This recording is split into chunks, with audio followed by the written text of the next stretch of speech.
नमस्कार दोस्तों, जगुका education institute के डिजिटल प्लेटफॉर्म जगुका जीके हब पे मैं मोहित कपूर आपका हार्दिक स्वागत करता हूं और आपको शुभकामनाएं देता हूं। हमें बड़ी खुशी है कि कल हमारे जो इंट्रोडक्शन वीडियो थे उनको आपका प्यार मिला और हमें ऐसे ही आप मोटिवेशन देते रहेंगे, जिससे हम अपने वीडियो लेक्चर को और ज़्यादा इनोवेटिव तरह से और ज़्यादा एडवांस तरह से और ज़्यादा स्पेशल तरह से आपके सामने पेश करते रहेंगे। आपने मेरे ज्योग्राफी सीरीज के लेक्चर देखे थे। मैं इंडियन ज्योग्राफी और वर्ल्ड ज्योग्राफी के फिजिकल पार्ट की बात कर रहा हूं। तो जब इंडियन और फिजिकल ज्योग्राफी हम पढ़ेंगे तो भाई वर्ल्ड और इंडिया का दोनों का फिजिकल वाला पार्ट पढ़ेंगे, तो उसी क्रम में मेरे कुछ लेक्चर्स पहले आ चुके थे। आपको जगू का जीके हब का जो यूट्यूब चैनल है, आप जब उसको सब्सक्राइब करते हैं रेड बटन को, तो उसके बाद जो नोटिफिकेशन बेल आती है उसको प्रेस कर दें, ताकि आने वाले सभी वीडियो की नोटिफिकेशन आपको टाइम पर मिल जाए। एक बात और बताऊंगा, उसमें हमने अलग अलग सब्जेक्ट वाइज प्लेलिस्ट बना दी है। तो ज्योग्राफी के जो पिछले वीडियोस हैं, यानी कुछ लोग ऐसे हो सकते हैं जो मेरा लेक्चर आज ये ज्योग्राफी का पहली बार देख रहे हैं, तो प्लेलिस्ट में जो पिछले लेक्चर हैं उनको पहले आप देखें और उसके बाद इस लेक्चर पर आ पाए, तो आपको समझने में थोड़ी सी आसानी होगी। जैसा कि आप मेरे पीछे देख सकते हैं, मैंने आपको जलवायु यानी क्लाइमेट वाला टॉपिक शुरू करवाया था, और क्लाइमेट वाले टॉपिक में ही एक मोस्ट इंपॉर्टेंट चीज निकल कर आती है, जो अभी वर्तमान में सीजन भी चल रहा है, और इस सीजन को हम क्या कहते हैं? मानसून। तो जो मानसून है वो हमारे भारतीय मानसून का एक हिस्सा माना जाता है, और यह मानसून हमारे भारत की जलवायु को प्रतिवर्ष प्रभावित करता है। मैंने आपको लास्ट लेक्चर में कुछ चीजें बताई थी, जो मैं आपको यहां पर एक बार थोड़ा समझाना चाहूंगा, ताकि आप उसको ज्यादा अच्छे तरह से समझ पाए। तो मैं यहां पर आपको बता देता हूं। मैंने आपको सबसे पहले बताया था कि हमारा जो जलवायु होती है, हमारी जो जलवायु होती है, जलवायु को प्रभावित करने वाले मैंने आपको कारक लिखवाए थे। तो कुछ कारक जो होते हैं वो तो स्थिर होते हैं। स्थिर कारक कैसे होते हैं? जैसे अगर मैं बोल दूं हिमालय पर्वत, तो जो हिमालय पर्वत है वो स्थिर है। हिमालय दुनिया का नवीनतम वलित पर्वतों में से एक है, और हिमालय जो है उसकी उत्पत्ति आज से लगभग 1.5 करोड़ वर्ष पूर्व हुई है, जो टेथिस सागर से बना है। तो इसी तरह हिमालय जो है वो उत्तर दिशा में हमारे भारत की जलवायु को प्रभावित करने का एक बहुत इंपॉर्टेंट फैक्टर माना जाता है। दूसरा फैक्टर मैंने आपको बताया था कि दक्षिण भारत में जो आपका समुद्र है, यानी जल राशियां हैं, वो मैंने आपको बताई थी कि किस तरह हमारी जलवायु को प्रभावित करता है। उसके अलावा उसमें मैंने पॉइंट्स लिखवाए थे सारे। थार का मरुस्थल हो, आपकी समुद्र तल से ऊंचाई हो, आपकी समुद्र से दूरी हो, आपके विभिन्न प्रकार के फैक्टर हो, वो सब डिपेंड करते हैं। पर जलवायु को सबसे ज्यादा प्रभावित करने वाला जो कारक माना जाता है, वो हमारा कौन सा कारक माना जाता है? मॉनसून। और आज जो हमारा ये वीडियो लेक्चर है ज्योग्राफी सीरीज का, ये पूरी तरह किस पर डिपेंड होगा? मॉनसून पर डिपेंड होगा। किस तरह मॉनसून आता है? दोस्तों, मैं एक बात और बताना चाहूंगा, ये मॉनसून वाला टॉपिक थोड़ा बड़ा है, यानी बहुत सारे छोटे छोटे कॉन्सेप्ट हैं जो मेरे को आपको समझाने पड़ेंगे। तो इसलिए हो सकता है इस मॉनसून वाले टॉपिक का मैंने ये आज आपके सामने पार्ट ए प्रस्तुत कर रहा हूं, हो सकता है इसके अलावा दूसरे पार्ट भी आपके सामने आए, पार्ट बी और पार्ट सी, ताकि मॉनसून को हमेशा के लिए समझ पाए और बिना रटे हुए परीक्षा में सारे क्वेश्चन सॉल्व कर पाए। तो देखो, हम पहले मॉनसून पर आएंगे। यह हिमालय हो गया, समुद्र हो गया, यह हमारा थार का मरुस्थल हो गया। ये जितनी भी चीजें होती है ये स्टैटिक है, यानी कभी चेंज नहीं होती, परिवर्तनशील नहीं होती। ठीक है? अगर परिवर्तन होता भी है तो बहुत लाखों करोड़ों साल में होता है, जो हम अपने जीवन काल में नहीं देख पाते। तो इसलिए सबसे इंपॉर्टेंट हमको ध्यान रखना है मॉनसून, क्योंकि मॉनसून जो आता है भारत में, ये प्रतिवर्ष आता है। प्रतिवर्ष आता है, ध्यान रखना है। इसके जो नेक्स्ट पार्ट होंगे उसमें मैं आपको कुछ वीडियो के माध्यम से भी मॉनसून जो पछुआ पवनें होती है, कुछ व्यापारिक पवनें होती है, वो समझाने की कोशिश करूंगा। तो देखिए, प्रतिवर्ष हमारे भारत में मॉनसून आता है। प्रतिवर्ष दुनिया के अनेक देशों में मॉनसून आता है। मॉनसून आता है जब वर्षा होती है, जिसको हम वर्षा ऋतु कहते हैं, और इसके कारण हमारी जलवायु प्रभावित होती है। परंतु मैं आपको बता देना चाहता हूं कि जो मॉनसून आता है वो कभी भी स्टेबल क्वांटिटी में नहीं आता, हमेशा वेरिएशन आता है। कभी मॉनसून कमजोर रहता है, कभी मॉनसून सामान्य रहता है, कभी मॉनसून मजबूत रहता है, कभी ऐसा आता है कि बाढ़ की स्थितियां बन जाती है। तो वो सारी चीजें आपको समझाने की कोशिश करूंगा। तो बहुत जलवायु को एक इंपॉर्टेंट जो कारक प्रभावित करता है, वो कौन सा कारक करता है? मॉनसून। तो उम्मीद है फिलहाल इतना तो आपको एक बार थोड़ा बहुत आ गया होगा। थोड़ा थोड़ा समझने की इसको कोशिश करिए। हम आगे चलेंगे। देखो, जब हम आगे चलते हैं तो हम दो चीजें देखते हैं इसमें, जैसा बताया था पहले कि एक मैं यहां पे लिख देता हूं तापमान यानी टेम्परेचर, ठीक है, और दूसरा मैं यहां पर लिख देता हूं वायु दाब, यानी इसको हम इंग्लिश में बोलते हैं एटमॉस्फेरिक प्रेशर, ठीक है। अब यहां पर क्या है, तापमान और वायु दाब में आपको जो संबंध दिखाई दे रहा है वो दिखाई दे रहा है इनवर्सली प्रोपोर्शनल, यानी इनके बीच में जो संबंध है वो व्युत्क्रमानुपाती है, यानी एक दूसरे के अपोजिट है। इसलिए आपको पता होना चाहिए यदि किसी स्थान का टेम्परेचर ज्यादा है, यानी वहां क्या पड़ रही होगी, माना 1 मिनट के लिए मान लेता हूं टेम्परेचर ज्यादा है तो क्या पड़ रही होगी, गर्मी, और जहां पे गर्मी पड़ रही होगी वहां पर जो प्रेशर होगा जिसको हम एटमॉस्फेरिक प्रेशर कहते हैं, वायुदाब कहते हैं, कम होगा, और इसको हम हिंदी में क्या बोलेंगे, निम्न वायु दाब। क्या बोलेंगे, लो एटमॉस्फेरिक प्रेशर या निम्न वायु दाब। ये मैंने आपके सामने कौन सा केस रखा है, केस फर्स्ट रखा है। अब उसके बाद देखो मैं केस सेकंड रख रहा हूं।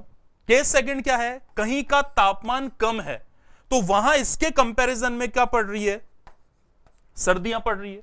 जब सर्दियां पड़ रही है तो प्रेशर, ध्यान से देखना, टेम्परेचर कम है तो वायुदाब क्या होगा, ज्यादा होगा, क्योंकि रिलेशन दोनों में क्या है, अपोजिट है। तो ये देखो वायुदाब ज्यादा होगा, तो इसको हम कहते हैं उच्च वायुदाब। क्या बोलेंगे, उच्च वायुदाब बोलेंगे, यानी हाई एटमॉस्फेरिक प्रेशर कहेंगे। तो अगर मैं आपसे कहूं कि जिन देशों में, यहां पर मैं इसका चाहो तो एक बार आप स्क्रीनशॉट ले लो, इसका स्क्रीनशॉट ले लो भाई, क्योंकि फिर बहुत कंफ्यूजन होता है। एक तो फॉर्मूला भी आ गया इसमें, एक मैंने दोनों का अपोजिट रिलेशन आपको बता दिया है, तो फटाफट ले लो 2-3 सेकंड में इसका स्क्रीनशॉट, ठीक है। मैं स्लाइड आगे कर देता हूं, फिर भी अगर किसी को दिक्कत है तो और इसका स्क्रीनशॉट दिखा देंगे एक बार। अब देखिए यहां पर जो दूसरी बात मैं बताना चाह रहा हूं, हमेशा आपको ध्यान रखना है। अब मैं बात करता हूं पवनों की, पवने, और पवनों को हम क्या बोलते हैं, वाइंड्स कहते हैं, ठीक है। तो अगर मैं एक बार बना देता हूं, इधर मैं लिख देता हूं एचपी, एचपी मतलब उच्च वायु दाब, एचपी लिख देता हूं, एचपी को मैं क्या लिख देता हूं, उच्च वायु दाब लिख देता हूं। और इसी तरह यहां पर मैं लिख देता हूं एलपी, एलपी का क्या मीनिंग हो गया, लो प्रेशर, और लो प्रेशर यानी इसको हिंदी में जो आपको किताबों में मिलेगा इसको हम बोलेंगे निम्न वायु दाब। तो हमेशा आप ध्यान रखना, हमेशा ध्यान रखना, जो पवने होती है वो उच्च वायु दाब से हमेशा निम्न वायु दाब की ओर क्या करेगी, चलेगी। तो अगर मैं आपसे पूछूं कि हाई प्रेशर कहां होगा, प्रेशर हाई कहां होगा, जहां तापमान कम है, ठीक है ना। तो यहां मान लिया मैंने तापमान क्या है, कम है, तो यहां क्या पड़ रही है, माना सर्दी, ठीक है। उदाहरण के लिए बता रहा हूं मैं, ऐसे कई किताबों में नहीं मिलेगा लिखा हुआ, पर समझने के लिए जरूरी है। जहां पर वायुदाब कम है वहां पर टेम्परेचर क्या है, ज्यादा, इसका मतलब यहां क्या पड़ रही है, गर्मी। तो अब मैं इसको दूसरे शब्दों में बोलता हूं, देखो ध्यान से सुनना, जिन देशों में गर्मियां पड़ती है वहां पर ज्यादातर निम्न वायुदाब पाया जाता है, ठीक है। और जिन देशों में सर्दियां पड़ती है वहां ज्यादातर कौन सा वायुदाब पाया जाता है, उच्च वायुदाब पाया जाता है। और जो पवनें होती है वो हमेशा हाई प्रेशर से कहां चलती है, लो प्रेशर की ओर चलती है। अगर ये आपने समझ लिया तो मॉनसून समझने में कभी भी दिक्कत नहीं आएगी। तो चाहो तो इसको भी बना सकते हो आप, वीडियो पॉज करके, या इसका स्क्रीनशॉट ले सकते हो, ठीक है दोस्तों, यहां तक ठीक है। अच्छा, अब हम आगे चलेंगे, एक बार उसको देखो आप, देखो देखो यहां पर हम आगे चलते हैं, इसको मैं थोड़ा डिलीट कर देता हूं। अब मैं समझाता हूं आपको। देखो, एक जब हम इस मॉनसून या वायुदाब को, पेटियों को या जलवायु को पढ़ते हैं तो हमें एक नियम आना चाहिए, वो नियम मोस्ट इंपॉर्टेंट है, और वो नियम है फेरल का नियम। तो ये मैं बहुत इजी तरह से आपको समझाने की कोशिश करता हूं, समझना। देखो, मैं यहां पर एक डायग्राम बना रहा हूं पृथ्वी का, पर उस डायग्राम को जो मैं बना रहा हूं, पृथ्वी के डायग्राम को, वो मैं एक बार फ्लैट फॉर्मेट में बना रहा हूं, इस तरह से पृथ्वी को बना रहा हूं ताकि आपको थोड़ा सा अच्छे से समझ में आ जाए। ये मैंने पूरी पृथ्वी बना दी, ठीक है। ये मैंने बीच में रेखा खड़ दी, इस रेखा को हम क्या कहते हैं, भूमध्य रेखा। इस रेखा को हम क्या बोलते हैं, भूमध्य रेखा के नाम से क्या करते हैं, इसको हम रेखा को जानते हैं, ठीक है। अब ये जो भूमध्य रेखा है ये पृथ्वी को दो भागों में क्या करती है, बांटती है, पृथ्वी को दो भागों में बांटती है।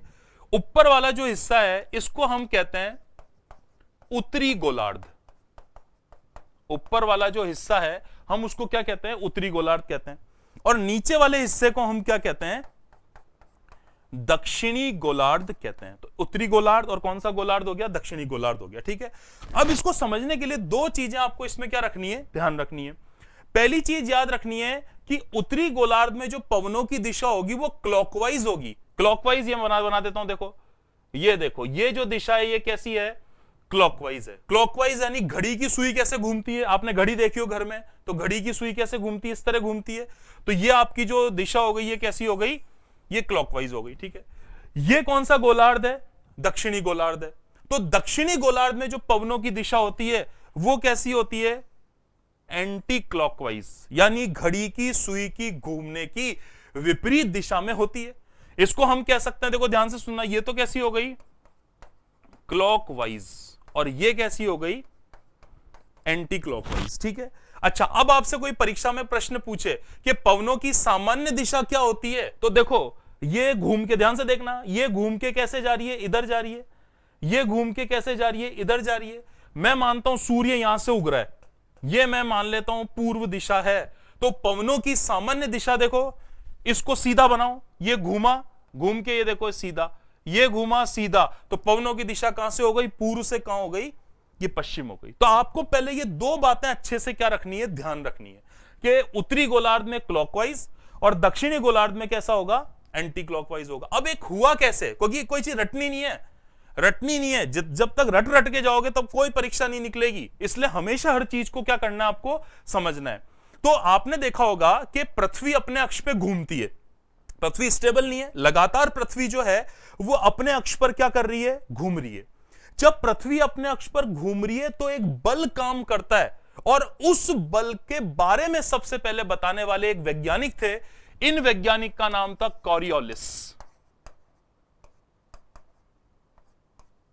कॉरियोलिस, इसलिए इन्हीं के नाम पर इस बल को हम क्या कहते हैं, कॉरियोलिस बल के नाम से जानते हैं। यहां तक आपको क्लियर हुआ, ठीक है। कॉरियोलिस ने बताया कि जब पृथ्वी घूमती है तो पृथ्वी के घूमने के कारण पृथ्वी पर एक अपकेंद्रीय बल काम करता है, और उसके कारण पवनें लगातार चलती है। पर जब उनसे पूछा गया कि पवनों की दिशा के रेस्पेक्ट में कुछ बताइए, तो वो उसका कुछ स्पष्ट जवाब नहीं दे पाए। इसलिए कॉरियोलिस के कॉन्सेप्ट को समझाने के क्रम में बाद में एक और व्यक्ति आते हैं, और इन व्यक्ति का नाम है फेरल। क्या बोलते हैं इन्हें, फेरल कहते हैं। और आपने देखा होगा जब भी हम मॉनसून पढ़ते हैं तो मॉनसून पढ़ने से पहले हमको एक नियम पढ़ना पड़ता है, और इस नियम को हम क्या कहते हैं, फेरल का नियम कहते हैं। अब फेरल क्या बोलता है, ध्यान से देखना। फेरल कहता है, अब इस डायग्राम को आपको थोड़ा अज्यूम करना पड़ेगा। ये जो चीज बोर्ड पे है ना, मानो ये यहां से उठ के कैसे आ गई, ऐसे सीधी आ गई, कैसे आ गई, ऐसे सीधी आ गई, ठीक है ना। तो ध्यान से देखना, मैं ऐसे खड़ा हुआ हूं दक्षिणी गोलार्ध में, मैं इस रेखा पे खड़ा हुआ हूं। 2 मिनट के लिए देखना, मैं आपको कुछ समझा देता हूं। ये मैं एक बार हटा देता हूं, अब समझना। मैं इस रेखा पे खड़ा हुआ हूं, यहां पर मैं क्या कर रखा हूं, यहां पे मैं खड़ा हुआ हूं इस रेखा पे, ठीक है। मेरा जो मुंह है, ध्यान से सुनना, मेरा जो मुंह है वो कहां है, उत्तरी गोलार्ध की तरफ, और मेरी जो पीठ है वो कहां पर है, दक्षिणी गोलार्ध की तरफ है। ध्यान, इस तरह से खड़ा हूं, आपको मैं इस तरह दिखा देता हूं, कैमरे में सही देगा। मैं यूं खड़ा हुआ हूं, मेरे यहां पे कौन सा गोलार्ध है, उत्तरी गोलार्ध, और मेरे यहां पर कौन सा गोलार्ध है, दक्षिणी गोलार्ध। मेरा मुंह कौन से गोलार्ध में है, उत्तरी गोलार्ध में। हवा कहां से आ रही है, पीछे से मेरी पीठ पर आ रही है। तो देखना ध्यान से, ये जैसे ही हवा आई मेरी पीठ पे टकराई, और हवा ने जैसे ही भूमध्य रेखा को पार किया तो अपनी दाईं ओर क्या कर गई, मुड़ गई। कैसे, देखो बिल्कुल ऐसे, माना यहां से कोई हवा आ रही है, ये पवने आ रही है, ये पवने आ रही है, ये कहां से आ रही है, दक्षिणी गोलार्ध से। इसका मतलब है कहां टकरा रही है, मेरी पीठ पर, और आगे निकल रही है। तो ये हवाएं जैसे ही यहां से आएगी और ये इस भूमध्य रेखा को पार करेगी, तो ये हवाएं अपने दाईं ओर क्या कर जाएगी, मुड़ जाए। अगर मैं यूं खड़ा हुआ तो मेरा कौन सा हाथ है, दायां, तो ये कहां मुड़ जाएगी, ये दाईं ओर मुड़ जाएगी। अब इसको मैं बना लूं, देखो मैंने क्या बोला, फेरल कहता है जब पवनें दक्षिणी गोलार्ध से आती है और भूमध्य रेखा को पार करती है तो कहां मुड़ जाती है, दाईं ओर मुड़ जाती है। तो ये लो, ये मैंने दायां बना दिया, ये लो, तो कौन सी डायरेक्शन हो गई, क्लॉकवाइज हो गई। इसी के साथ फेरल कहता है जब मैं उल्टा खड़ा हूं, उल्टा खड़ा हूं मतलब मैं यूं खड़ा हुआ हूं, अब ये दक्षिणी गोलार्ध है और ये उत्तरी गोलार्ध है, उल्टा खड़ा हो गया। यहां से हवा आएगी और यहां से मुड़ जाएगी। तो देखो अब उल्टा, जब पवने उत्तरी गोलार्ध से आती है और उत्तरी गोलार्ध से आकर भूमध्य रेखा को क्रॉस करके दक्षिणी गोलार्ध में जाती है, तो अब मैं यूं खड़ा हूं, पहले मैं कैसे खड़ा था, यूं, तो मेरा दायां था, अब मैं यूं खड़ा हूं तो मेरा ये कौन सा है, बायां है। तो अब ये पवने जैसे ऊपर से आएगी अपने बाएं ओर क्या कर जाएगी, मुड़ जाएगी। सिंपल सा मैं एक बार और बना के बताता हूं, देखो इसको बिल्कुल सिंपल है, ठीक है। देखो ये पृथ्वी, ये भूमध्य रेखा, जैसे ही पवने दक्षिणी गोलार्ध से आ रही है तो ये दक्षिणी गोलार्ध से आके जैसे ही भूमध्य रेखा को पार करेगी तो अपने दाएं ओर मुड़ जाएगी। कहां मुड़ गई, दाएं ओर मुड़ गई, ठीक है। और दूसरा डायग्राम देखो इधर, ये दूसरा इधर बना देता हूं ताकि आपको किसी भी तरह का कंफ्यूजन ना हो। अब पवने आ रही है कहां से, उत्तरी गोलार्ध से। कहां से आ रही है, उत्तरी गोलार्ध से आ रही है। अब कहां मुड़ जाएगी, अपने बाईं ओर, तो ये इस तरह से बाईं ओर क्या करेगी, मुड़ जाएगी। तो इसलिए आप चाहो तो फेरल का नियम याद रख लो, और आपको वो याद नहीं रखना तो आप सिंपल सा कॉन्सेप्ट याद रख लो जो मैंने बताया था, उत्तरी गोलार्ध में क्लॉकवाइज और दक्षिणी गोलार्ध में कैसी रहेगी, एंटी क्लॉकवाइज रहेगी। और इन पवनों को समझना जरूरी होता है, क्योंकि जब तक आप इसे नहीं समझोगे तब तक आपको मॉनसून समझ में नहीं आएगा, ठीक है। तो यहां तक उम्मीद है फिलहाल ये जो मैंने बताया आपको ये समझ में आया होगा। तो ये जो नियम मैंने समझाया, इसी हम नियम को कहते हैं फेरल का नियम। इसी नियम को हम क्या कहते हैं, फेरल का नियम कहते हैं, या इसको हम फेरल के नियम के नाम से क्या करते हैं, जानते हैं, ठीक है दोस्तों। यहां तक आपको आया होगा। अब चलते हैं आगे वाले टॉपिक की ओर, ठीक है।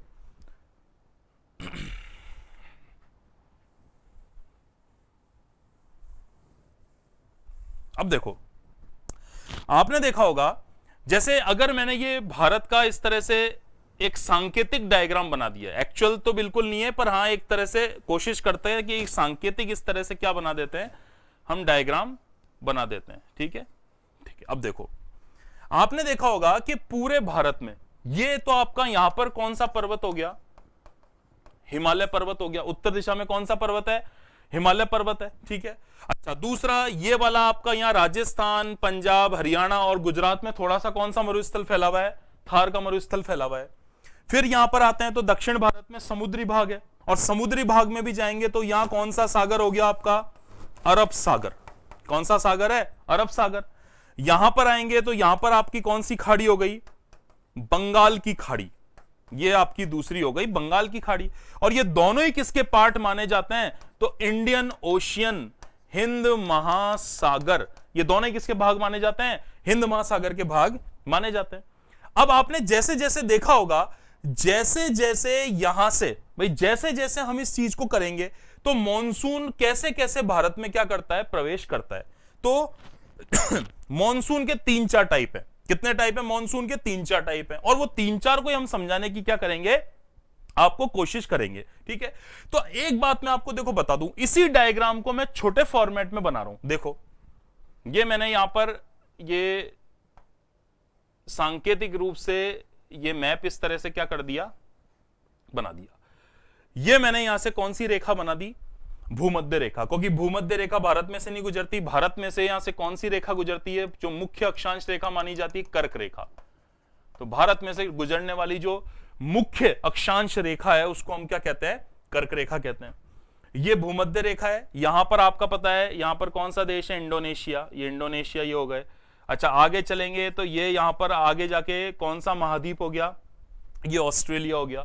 और इधर आपका ये अफ्रीका का एक द्वीप हो गया, जो जिसको हम, आपने बहुत बार नाम सुना है परीक्षा में, इसका क्वेश्चन पूछा जाता है कि हिंद महासागर का सबसे बड़ा द्वीप कौन सा है। तो हिंद महासागर का जो सबसे बड़ा द्वीप है वो कौन सा है, मेडागास्कर है, ठीक है। अब देखो ध्यान से देखना, मैं 2 आपके सामने उदाहरण प्रस्तुत करता हूं। मान लो आप भारत में अभी मई जून चालू हो गया, मार्च खत्म हुआ, मार्च अप्रैल, और तेज गर्मी पड़ने लग गई, ठीक है। तेज गर्मी की वजह से क्या होगा, यहां कौन सा मरुस्थल है आपका, ये जो मरुस्थल है, यहां कौन सा मरुस्थल है, थार का मरुस्थल है। कौन सा मरुस्थल है, ये पूरा का पूरा आपका थार का मरुस्थल है, ठीक है। थार के मरुस्थल में क्या पाई जाती है, बालू मिट्टी। मिट्टी की बेसिक प्रॉपर्टी क्या होती है, तेजी से गर्म होना और तेजी से क्या होना, ठंडा होना। भाई तेजी से मिट्टी गर्म होती है और मिट्टी तेजी से ही क्या होती है, ठंडी होती है। अब यहां पर क्या होगा, ये जो मिट्टी है पूरी की पूरी ये तेजी से तपने लगेगी।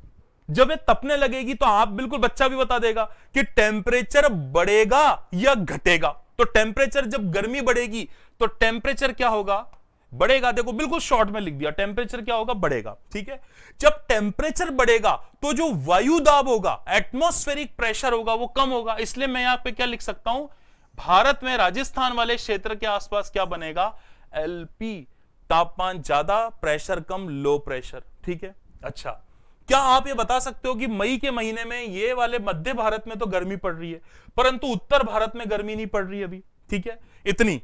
ठीक है, वहां पर आपने देखा है हमारे जब टेम्परेचर 50 डिग्री होता है तब लद्दाख में, हिमाचल प्रदेश में बर्फबारी होती है और टेम्परेचर रात का 0 से भी नीचे -10 और -20 के आसपास पहुंच जाता है। ठीक है, इस समय जो समुद्र वाला भाग होगा आपका, उसका टेम्परेचर भी उतना ज्यादा नहीं होगा जितना कहां का है, ये धरातल का टेम्परेचर है। ठीक है, जैसे जैसे गर्मी बढ़ती जाएगी पूरे भारत में टेम्परेचर बढ़ता जाएगा और पूरे भारत में एक स्ट्रॉन्ग क्या बन जाएगा, लो प्रेशर, निम्न वायुदाब बन जाएगा। ठीक है, आपको पता है कि उत्तरी गोलार्ध में सूर्य की पोजीशन है अभी कर्क रेखा के पास, इसका मतलब दक्षिणी गोलार्ध में, उत्तरी गोलार्ध में तो क्या चल रही है अभी, गर्मी। ठीक है, और दक्षिणी गोलार्ध में अभी क्या चल रही है, सर्दी चल रही है। क्लियर है क्या? जब भाई सूर्य की स्थिति एक ही गोलार्ध में तो होती है, ध्रुवों पर आपको पता है 6 महीने का दिन और 6 महीने की रात होती है, तो एक गोलार्ध में जब गर्मी है तो दूसरे गोलार्ध में क्या है, सर्दियां। अरे आया, समझ में नहीं आया? आपने देखा होगा ना जो क्वेश्चन पूछा जाता था कि भारत में और ब्रिटेन में तो जो क्रिसमस का पर्व है वो सर्दियों में आता है और ऑस्ट्रेलिया में क्रिसमस का पर्व जो आता है वो गर्मियों में आता है। तो ऐसा तो हो नहीं सकता, क्रिसमस कब आता है, 25 दिसंबर को, तो 25 दिसंबर को उत्तरी गोलार्ध यानी भारत और ब्रिटेन में तो क्या होती है, बिल्कुल सर्दी होती है, और ऑस्ट्रेलिया में उस समय क्या पड़ रही होती, गर्मी पड़ रही होती है। तो एक गोलार्ध के अपोजिट डायरेक्शन हमेशा पाई जाती है। तो देखो यहां पर, यहां गर्मी पड़ रही है, यहां सर्दी पड़ रही है। गर्मी पड़ रही है तो लो प्रेशर है, सर्दी पड़ रही है तो कौन सा प्रेशर है, हाई प्रेशर। मैंने आपको वीडियो के स्टार्टिंग में बताया था कि जो पवनें होती है वो हाई प्रेशर से कहां चलती है, लो प्रेशर की तरफ चलती है। ठीक है, तो देखो ये पवनें हाई प्रेशर से अट्रैक्ट होके कहां चलेगी, लो प्रेशर की तरफ चलेगी। जो बताया वही कर रहा हूं, कोई फर्जी नहीं है, एकदम काम का चीज है। ये हाई प्रेशर से कहां चलेगी, लो प्रेशर की तरफ, क्योंकि पूरे भारत में क्या क्रिएट हो गया है, लो प्रेशर यानी निम्न वायुदाब। जैसे ये पवनें भूमध्य रेखा को पार करेगी, कहां मुड़ जाएगी, अपने दाईं ओर, अकॉर्डिंग टू फेरल्स लॉ। तो देखो ये कहां मुड़ेगी, ये दाईं ओर, और दाईं ओर मुड़ के ये भारत का जो प्रायद्वीपीय आकार है उसको स्पर्श करेगी, उसको काटेगी, और भारत में मॉनसून की क्या हो जाती है, शुरुआत हो जाती है। ठीक है, तो ये आपको दो चीजें पूछी जाती है कि भारत में मॉनसून की शुरुआत सबसे पहले कहां होती है।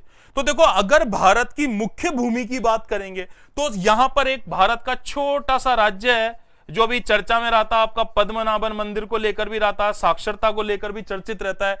ये कौन सा राज्य है भारत का, यहां पर केरल। कौन सा राज्य है भारत का, यहां पर ये केरल है। तो अगर मुख्य भूमि की बात करेंगे तो सबसे पहले मॉनसून जो टकराता है वो कहां पे टकराता है, ये केरल में टकराता है।